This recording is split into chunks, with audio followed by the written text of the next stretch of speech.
Proverbe 25. Voici encore des proverbes de Salomon. Ils ont été recueillis par les fonctionnaires d'Ézéchias, roi de Juda. La gloire de Dieu, c'est de tenir certaines choses cachées.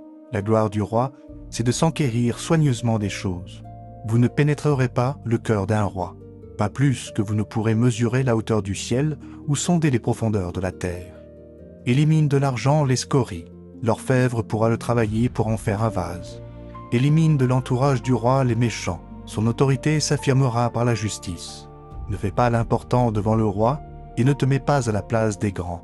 Il vaut mieux qu'on te dise « Viens te mettre à cette place d'honneur » que de te voir humilié devant les nobles.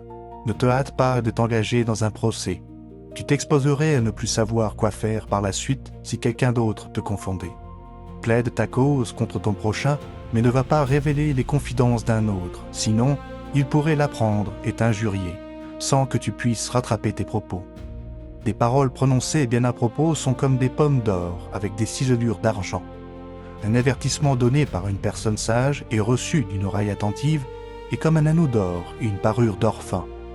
Comme la fraîcheur de la neige au fort de la moisson, tel est un messager fidèle pour celui qui l'envoie. Il réconforte son maître. Qui se vante de sa libéralité sans rien donner fait penser aux nuages amenés par le vent et qui n'apportent pas la pluie. Avec de la patience, on persuade un dirigeant, tout comme une langue douce peut briser un os. Si tu trouves du miel, n'en mange que ce qui te suffit, car si tu en prends trop, tu le rejetteras. Ne va pas trop souvent chez ton ami, de peur qu'il se lasse de toi et te prenne en haine.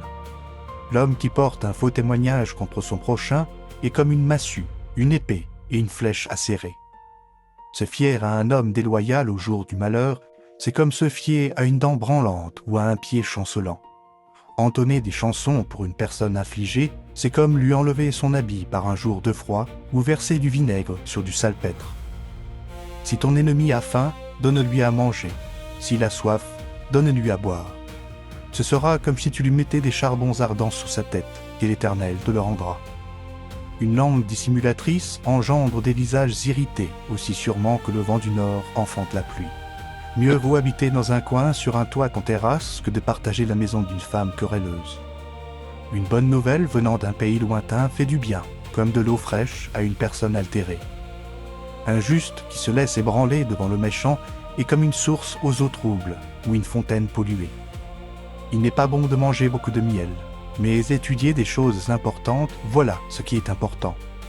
Qui ne sait pas se dominer est comme une ville démantelée qui n'a plus de remparts.